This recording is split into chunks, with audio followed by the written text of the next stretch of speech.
The day I arrived in Vietnam was the day all my dreams came true.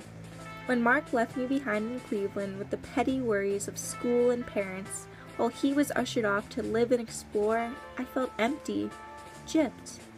But when the supply helicopter dropped me, exhausted, into Mark's arms, surrounded by the chattering wilderness and thick, busy air, I knew this would be where all my dreams would become reality. From the start, it was bliss. Mark and I, like the love-struck teenagers we were, remained inseparable. The men were happy to have me, and Mark was thrilled to see me again. He had missed the silly little girl that was left behind in Cleveland, and now all the boys got to watch me parade around the camp in culottes, swim in the river, and dance in the moonlight. I ate it up, every bit of attention. I was these men's dream girl in a land devoid of blonde American beauties. Everything was so good. I was ravenous for the new world around me. It was rough and gritty and exciting, something I never thought I would be exposed to. I was always learning, pointing to this and asking how it worked, mentioning that and asking what it meant. I picked up Vietnamese from the ARVNs and spent a long time studying the jungle around me, making it my one and only world. In Vietnam, I was able to forget the naivety of home and focus on something bigger, and the more I learned, the more I craved it. My first trip to Trebong was like going to the carnival. I didn't just want to know about Vietnam, I wanted to feel it, know it personally, and the people there awed me. It was so simple, tiny houses with thatched roofs, naked children squealing and playing in the streets, adults with a curiosity in their eyes that was mirrored by my own. It had always been me and Mark's dream to live in a quaint little cabin by Lake Erie, to have the cozy place all to ourselves. But when I was introduced to this little village, I couldn't help imagining myself running through the streets as free as the Vietnamese children. Then I started to get my hands dirty. Soldiers were flown in, slashed up and bloody, and I could dig my fingers right in, responding with instinct, with muscle memory, actually doing something. The adrenaline pumped through me like a drug, and the blood never got out from under my fingernails. I loved it. In Vietnam, I didn't have to be pretty. I didn't have to be anything. I cut all my hair off one day without even thinking and dumped all my makeup in the river. Vietnam didn't change me, it freed me, and let me take the mask off. I could handle a gun and I could shoot. For once, I could make a difference and I could be strong. I felt stronger than ever in my entire life. Energy whirled through me like a hurricane and was reflected by the tense, buzzing atmosphere of war back at me twofold. I felt entirely in control, and it was addicting. Mark missed the bubbly girl from Cleveland, though. He wanted me to go back to Cleveland. Home, he called it. As if that would snap me back into my foolish naivety. I did my best to ignore him, to soothe him, but this time in Vietnam was no longer about us or about Mark. It was finally my time, and I spent it how I pleased. I tried to break it to him lightly, tell him that things might not play out the way he had dreamed, but he shrugged it off with blank smiles. I started not to care. My first ambush was absolutely exhilarating. I held my gun with purpose, and the greenies let me tag along as one of their own. To them, I wasn't a little girl. I got to be a warrior. In the deep shadow of night, I slinked and crawled like an animal, primal in every sense of the word. I had this hunger for adventure, for the thrill of guerrilla warfare. On my belly, I lay alert through the night, wide-eyed like the little blonde girl I had been, with a dark focus in my gaze. Every breath, every blade of grass that brushed my skin, I felt it. I was so hyper-aware, and I had never known myself so well.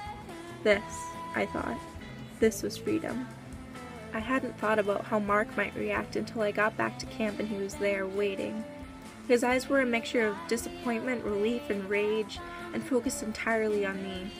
But I didn't want anything to do with him. I had fallen in love with Vietnam, and at the same time, fallen out of love with Mark Fossey. That was the first time Mark had ever raised his voice with me.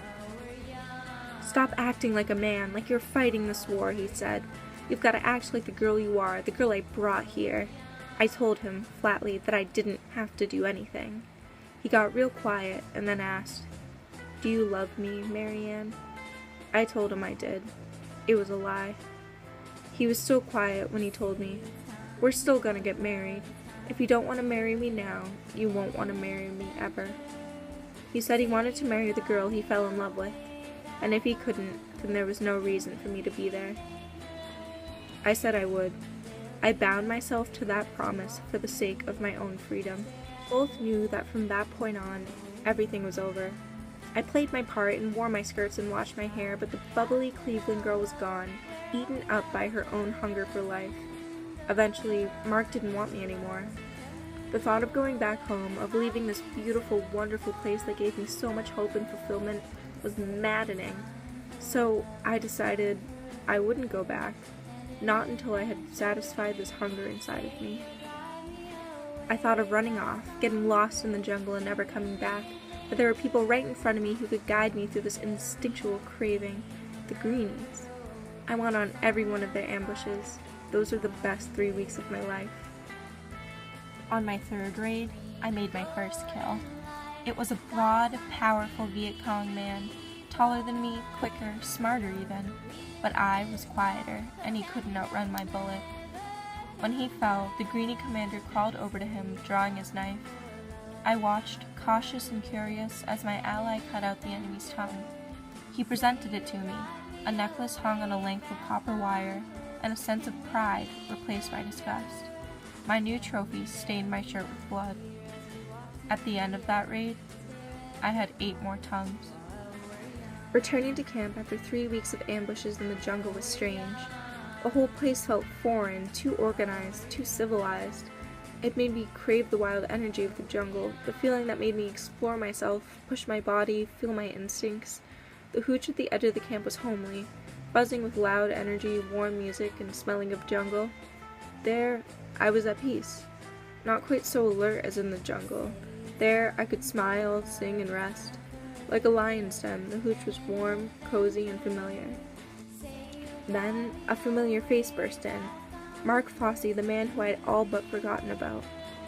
I was somewhat embarrassed to have him see me like this, so uncivilized compared to the tall, soft, blonde beauty he had known and loved. But this woman, with the wild hair, darkened eyes, and necklace of tongues, was the real Marianne Bell. I think that Mark finally accepted that, because after that night, I never saw him again. Still, though, I felt the hunger. The need to crawl and run and hunt something consumed me, and I realized that I could not stay put. The jungle beckoned me with its feverish heat, its humid desperation. I loved Vietnam passionately. It was as if the wilderness had given me wings, pure freedom. So I decided to fly. I flew away and never came back.